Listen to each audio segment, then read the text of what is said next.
여러분, 혹시 이런 경험 있으신가요? 왠지 모르게 주변이 자꾸 막히는 느낌, 하는 일마다 꼬이는 것 같고 가족들의 사이도 예전 같지 않다고 느껴질 때 말입니다. 뭔가 미스터리하고 꺼림칙한 기운이 집안을 감싸고 있는 듯한 기분이 들 때도 있었을 겁니다. 설마 하고 넘기셨나요? 하지만 어쩌면 이 모든 것의 원인은 지금 여러분의 눈앞에 있는 평범해 보이는 물건들 때문일지도 모릅니다. 오늘 이 영상은 단순한 정리 팁이나 인테리어 가이드가 아닙니다. 우리가 무심코 집으로 들인 중고 물건들이 우리의 복을 어떻게 막고 삶의 기운을 갉아먹을 수 있는지 그 비밀을 파헤치려 합니다. 복을 막고 있는 범인은 바로 눈앞에 있을 수도 있다는 경고, 결코 가볍게 들어서는 안 될 이야기입니다. 조상들은 늘 우리에게 쓸데없는 물건은 집에 들이지 말라고 가르쳤습니다. 단순히 공간 효율성을 말한 것이 아니었죠. 오랜 세월 쌓여온 우리 민족의 풍수 지혜가 담긴 경고였습니다. 남의 손을 탄 물건, 즉 중고 물건에는 전 주인의 기운이 고스란히 배어 있을 수 있습니다. 그 기운이 긍정적이라면 좋겠지만 혹 슬픔이나 분노, 가난 또는 불운과 같은 부정적인 기운이 담겨 있다면 어떨까요? 그것이 고스란히 여러분의 집안으로 들어와 가족의 운기에 악영향을 주고 심지어 복까지 막을 수 있다는 사실, 믿기 어려우신가요? 제가 예전에 지인이 쓰지 않는 꽤 괜찮은 가구를 받았는데 이상하게 그 이후로 집안 분위기가 가라앉는 느낌을 지울 수 없었습니다. 우연일까 싶었지만 결국 그 가구를 정리하고 나니 비로소 마음이 편해지더군요. 이처럼 무심코 들인 중고 물건 하나가 우리의 삶의 생각보다 큰 영향을 미칠 수 있습니다. 오늘은 풍수적 관점에서 절대 집에 들이지 말아야 할 10가지 중고 물건을 하나하나 자세히 설명해 드리겠습니다. 1. 사진 또는 그림. 액자. 남의 사진이나 그림은 그 사람의 삶과 정서, 그리고 운기가 가장 강력하게 담겨 있는 물건입니다. 특히 초상화나 가족 사진은 전 주인의 에너지가 너무 강하게 묻어 있어 우리 집안의 기운과 충돌하거나 전 주인의 불운한 기운을 그대로 끌어올 수 있습니다. 집에 들이면 알 수 없는 우울감이나 답답함을 느끼게 될 수도 있습니다. 심지어 전 주인의 부정적인 사건이 반복되는 듯한 경험을 할 수도 있으니 절대 피해야 할 중고 물건 1순위입니다. 반지 또는 장신구. 반지는 특히 착용자의 피부에 직접 닿으며 오랜 시간 함께하는 물건입니다. 그렇기 때문에 주인의 염원, 기쁨, 슬픔, 심지어 아픔까지도 고스란히 흡수한다고 봅니다. 약혼 반지, 결혼 반지, 기념 반지 등 의미 있는 장신구일수록 그 기운이 강력하겠죠. 만약 전 주인의 애환이나 불행한 사랑의 기운이 담겨 있다면 여러분의 새로운 관계나 재물운에도 부정적인 영향을 미칠 수 있습니다. 다른 사람의 운명 일부를 함께 짊어지는 것과 같습니다. 3. 칼 또는 날카로운 도구. 칼이나 가위 같은 날카로운 물건은 본래 나쁜 기운을 물리치는 역할을 하기도 하지만 동시에 갈등이나 상처 혹은 불의의 사고를 상징하기도 합니다.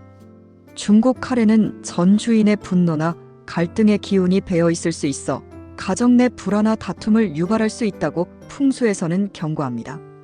새로운 주인의 운기를 해치고 집에 불안정한 에너지를 가져올 수 있으니 주의해야 합니다. 4. 지갑. 지갑은 재물과 가장 밀접한 물건입니다. 전 주인의 돈과 관련된 모든 경험이 축적되어 있다고 볼 수 있습니다.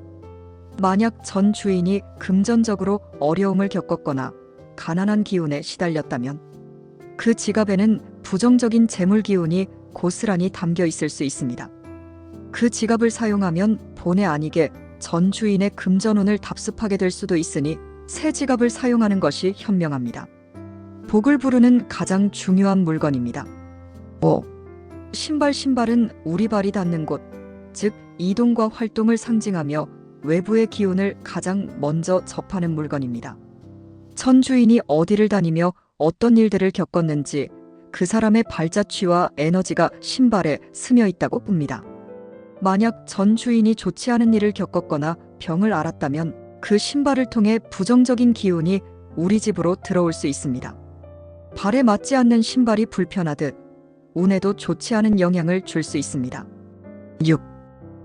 거울은 공간의 에너지를 반사하고 흡수하는 특별한 물건입니다. 풍수에서 거울은 매우 신중하게 다뤄집니다. 중고 거울에는 전 주인의 모습뿐 아니라 그 공간에 좋거나 나빴던 기운이 그대로 담겨 있을 수 있습니다. 특히 이사 나간 집이나 사용했던 사람의 거울은 좋지 않은 기운을 반사하여 가족의 건강이나 운세에 혼란을 줄 수 있다고 알려져 있습니다. 거울은 새로운 시작의 의미가 강하니 새 것을 사용하는 것이 좋습니다. 7. 흙 또는 돌 자연에서 온 흙이나 돌은 겉으로는 무해해 보일 수 있습니다. 하지만 특정 지역에서 가져온 흙이나 돌에는 그 땅의 기운이 깃들어 있습니다. 만약 그 지역이 좋지 않은 사건이 있었던 곳이거나 음기가 강한 곳이라면 그 부정적인 에너지가 그대로 집 안으로 들어올 수 있습니다. 풍수적으로 중요한 의미를 지닌 돌이라 해도 출처를 알 수 없는 중고 돌은 집에 들이지 않는 것이 좋습니다. 8. 가구 오랜 시간 동안 사용된 중고.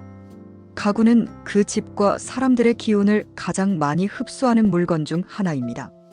특히 침대나 식탁처럼 가족들이 함께 많은 시간을 보내는 가구는 더욱 그렇습니다. 전 주인의 가정환경이나 부부관계, 심지어 건강 문제까지 그 가구에 스며들어 새로운 주인에게 영향을 줄 수 있습니다. 공간을 구성하는 중요한 중고 물건이기 때문에 꼼꼼한 정화 과정 없이는 문제가 될 수 있습니다. 9.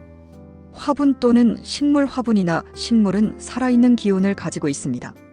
하지만 이미 다른 사람의 손을 거친 중고 화분이나 식물은 전 주인의 정성과 애정, 혹은 무관심과 좋지 않은 에너지를 흡수했을 수 있습니다. 특히 죽어가는 식물이나 시든 꽃은 부정적인 기운을 발산하여 집안의 생기를 떨어뜨릴 수 있습니다. 집안의 생기를 불어넣기 위해선 직접 고른 건강한 식물을 키우는 것이 좋습니다. 10. 침구류는 우리 몸에 가장 밀접하게 닿는 물건으로 수면 중 우리 몸의 에너지를 가장 많이 흡수합니다. 전 주인의 땀과 채취는 물론 잠을 자는 동안 쌓인 스트레스, 꿈, 질병의 기운까지 담겨 있을 수 있습니다. 침구류는 우리의 건강과 휴식에 직접적인 영향을 미주므로 남이 쓰던 중고 침구류는 절대 집에 들이지 말아야 합니다. 건강한 숙면을 위해서는 항상 깨끗하고 새로운 침구류를 사용하는 것이 필수적입니다. 자, 여기까지 보면서 우리 집에도 이런 중고 물건이 있는데 어떡하지? 하고 걱정하시는 분들 계실 겁니다. 하지만 너무 두려워하지 마세요. 이미 집에 들인 물건이라 해도 정화하고 정리할 방법이 있습니다. 가장 좋은 방법은 해당 물건을 집에서 완전히 정리하는 것입니다. 필요 없거나 찜찜한 중고 물건이라면 미련 없이 내보내세요. 하지만 애착이 있거나 버리기 어려운 경우라면 다음 방법을 시도해 볼 수 있습니다. 첫째, 소금물을 이용한 정화입니다. 굵은 소금을 물에 풀어 천으로 물건을 닦거나 물건을 담글 수 있다면 소금물에 잠시 담가 두어 부정적인 기운을 중화시킬 수 있습니다. 둘째, 햇볕에 말리기입니다. 강한 햇볕은 음기를 걷어내고 긍정적인 복의 기운을 불어넣는 최고의 정화제입니다. 최소 반나절 이상 햇볕이 잘 드는 곳에 물건을 두어 나쁜 기운을 날려보내세요. 셋째, 향이나 아로마를 활용하세요. 좋은 향기는 공간의 기운을 바꾸는데 매우 효과적입니다. 백단향이나 라벤더 등 마음을 편안하게 하는 향을 피워 물건 주변의 기운을 정화할 수 있습니다. 이 모든 정화 과정 후에도 왠지 모를 찜찜함이 남아있다면 그 물건은 당신의 집과 맞지 않는다는 신호일 수 있으니 과감히 정리하는 것을 추천합니다. 오늘 우리는 풍수적 관점에서 중고 물건이 우리 삶의 복과 기운에 얼마나 큰 영향을 미칠 수 있는지 알아보았습니다. 단순히 낡고 오래된 것을 싫어하는 마음이 아니라 물건이 지닌 에너지를 인지하고 내 공간을 가볍고 맑게 유지하려는 조상들의 깊은 지혜였던 겁니다. 여러분의 집은 단순한 거주 공간이 아닙니다. 여러분의 삶의 기운을 담고 여러분의 미래를 만들어가는 중요한 공간입니다. 필요 없는 중고 물건들로 인해 집안의 복이 막히고 가족의 운기에 악영향을 준다면 너무 안타까운 일이겠죠. 이제부터는 집에 어떤 물건을 들릴지 더욱 신중하게 고민하고 이미 들어온 물건이라면 정화의 과정을 통해 나쁜 기운을 걷어내는 지혜를 발휘하시길 바랍니다. 여러분의 공간을 맑게 유지하는 것은 결국 자신을 아끼고 사랑하는 가장 기본적인 방법입니다. 오늘 내용이 여러분의 삶에 긍정적인 변화를 가져오는데 도움이 되었기를 바랍니다. 혹시 이 영상에서 언급된 중고 물건을 집에 들였다가 겪었던 특별한 경험이 있으신가요? 댓글로 여러분의 이야기를 공유해 주세요. 이 영상이 유익했다면 좋아요와 구독, 그리고 알림 설정까지 부탁드립니다. 다음번에도 여러분의 삶에 풍요로운 복을 가져다 줄 유익한 정보로 찾아뵙겠습니다. 감사합니다.